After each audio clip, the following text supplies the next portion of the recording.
Bonjour à tous.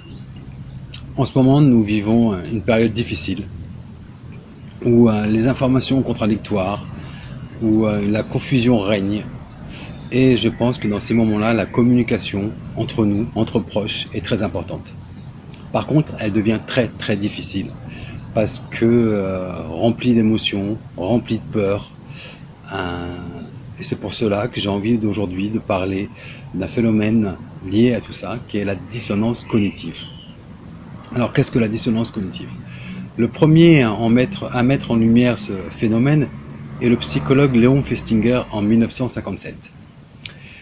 Il l'a défini comme une tension que rencontre une personne lorsqu'un comportement ou une information rentre en contradiction avec ses idées ou ses croyances, ce qui provoque un inconfort psychologique.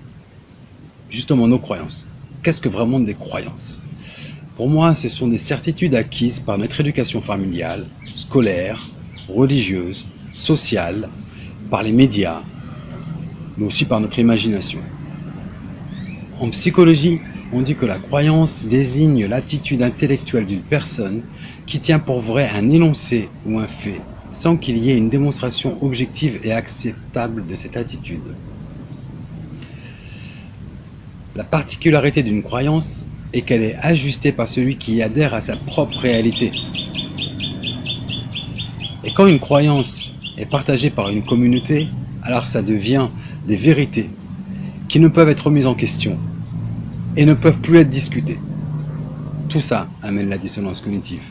C'est un peu comme si vous voulez écouter les oiseaux et que quelqu'un vous plaît du hard rock à côté de vous, les speakers à fond. C'est pas possible. Les nerfs prennent le dessus, il n'y a plus de réflexion. Alors donc, ce concept-là de dissonance cognitive, il est lié au fait qu'il est plus difficile pour un individu de corriger des idées acquises depuis longtemps que d'apprendre des idées nouvelles pour lesquelles il ne dispose pas d'un modèle. Alors c'est bien pour cela que l'éducation des enfants a autant d'importance pour les religions et les régimes politiques totalitaires, et même pour le marketing de consommation.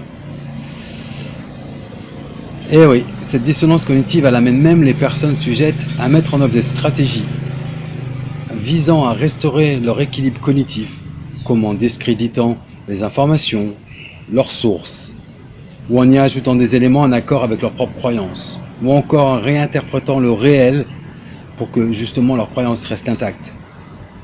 Ils peuvent minimiser les éléments perturbants, modifier, voire simplement oublier les faits. C'est dur de rien prendre personnellement avec ce genre de personnes, car ils attaquent pour défendre leur stabilité, la conformité et leur zone de confort. Face à ce genre de personnes, la facilité serait de les laisser dans leur monde de bisounours. Seulement, si c'est un être aimé, ça crée une frustration de ne pouvoir partager et évoluer ensemble. Pire, de devoir faire attention à ce que l'on dit et de ne pouvoir être soi-même. On me dit, va pas les énerver, c'est pas grave, si tu les aimes, passe au-dessus. Désolé, c'est pas de l'amour ça, c'est de la peur du conflit. La raison doit-elle se taire face à la peur? Je ne suis pas d'accord.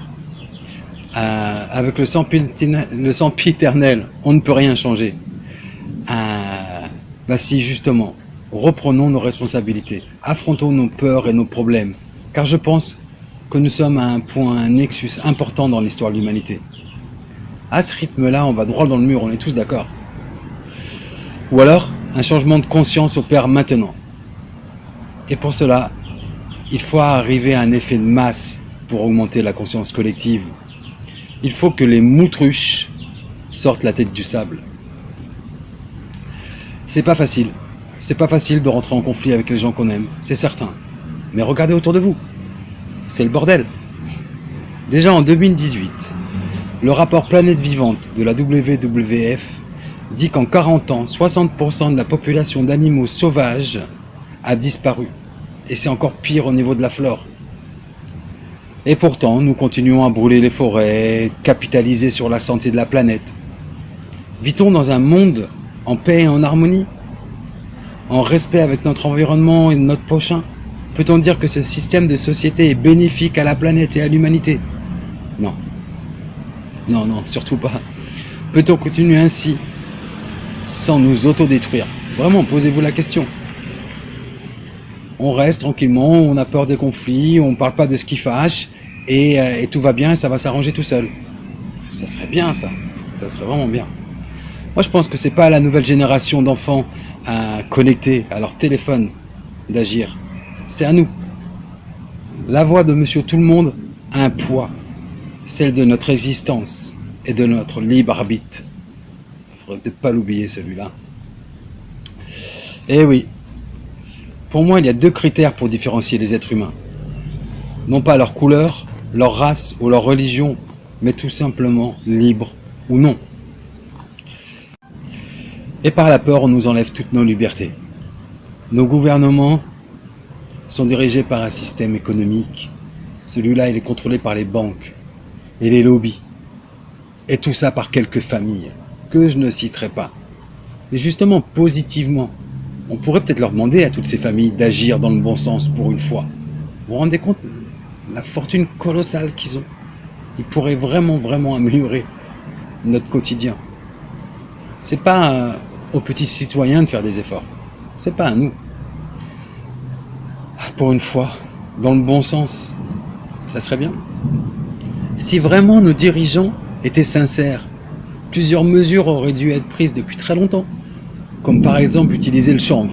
C'est plus facile à développer, à produire, c'est plus rentable, c'est plus écologique, au lieu de continuer à déforester. Ne plus tolérer la défiscalisation. Rendre public les découvertes de Nikola Tesla sur l'énergie libre et non polluante. Juste avec du bon sens et de la bonne volonté, nous pouvons inverser la balance. Mais pour cela, il faut se battre contre nos peurs, il faut communiquer entre nous, avec amour et bon sens, et essayer d'ouvrir les yeux aux moutruches. Voilà les amis, ce sera tout pour la dissonance cognitive. Je vous souhaite bon courage et bonne journée. Au revoir.